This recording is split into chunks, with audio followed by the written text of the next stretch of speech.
What is going on, guys? Matt O'Leary back with another video to talk about the New York Jets breaking the Buffalo Bills, Josh Allen, and Stefon Diggs. What?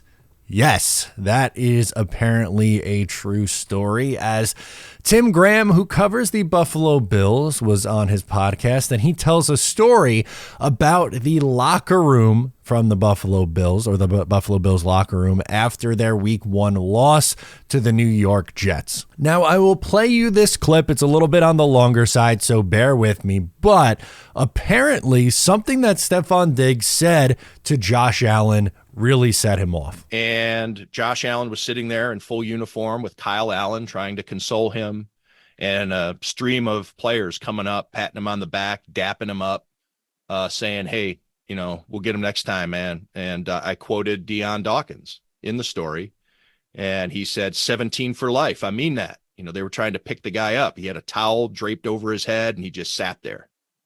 One thing I didn't include in the story was Stefon Diggs coming up to him after the game.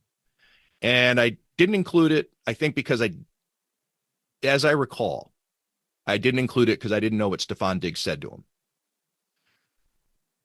But Josh Allen snapped at him. And he said, it's one fucking game.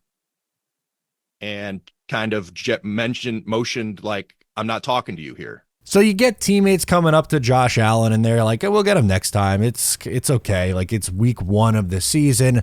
The Buffalo Bills would later go on to win the division. They win a playoff game. Like, all ended up being well and fine for the Buffalo Bills the rest of the year. But this is kind of where the riff started between, at least the riff this year, started between Stefon Diggs and Josh Allen. It came at the hands of Zach Wilson, Jordan Whitehead, and the New York Jets. Jordan Whitehead picked off Josh Allen 3 times in this game, and the New York Jets would win on an unbelievable punt return from a touchdown from Xavier Gipson, and the rest is history. But I just can't believe that game in literally Week 1 is apparently what started this. And like, something was very clearly wrong in that locker room if they felt the need to sell Stefon Diggs at such a low number that is going to cost them significant money against the cap this year.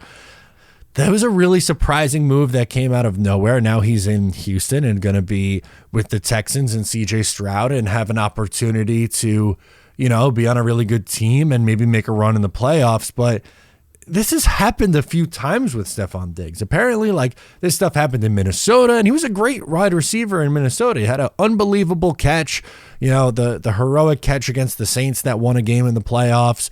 Then you had, you know, tons of big moments over the last 4 years with the Buffalo Bills, but there was always something a little bit off, whether it was just a comment or, remember last training camp, they were like, we have no idea where Stefon Diggs is. And then they walked that back real quick, and I don't know, just something seemed off there. But again, the idea that Zach Wilson, Robert Saleh, Jordan Whitehead's a million interceptions was the thing that caused this rift between the two of them, that is wild. Absolutely bananas. Was not expecting to hear that story on a Friday late morning afternoon drop. Interesting. So what do you think about that? What do you think about the New York Jets being potentially the reason for this breakup between the Buffalo Bills? Kind of crazy. Let me know what you think down below in the comments. I am Matt O'Leary. If you're new, please subscribe, and I'll catch you guys next time.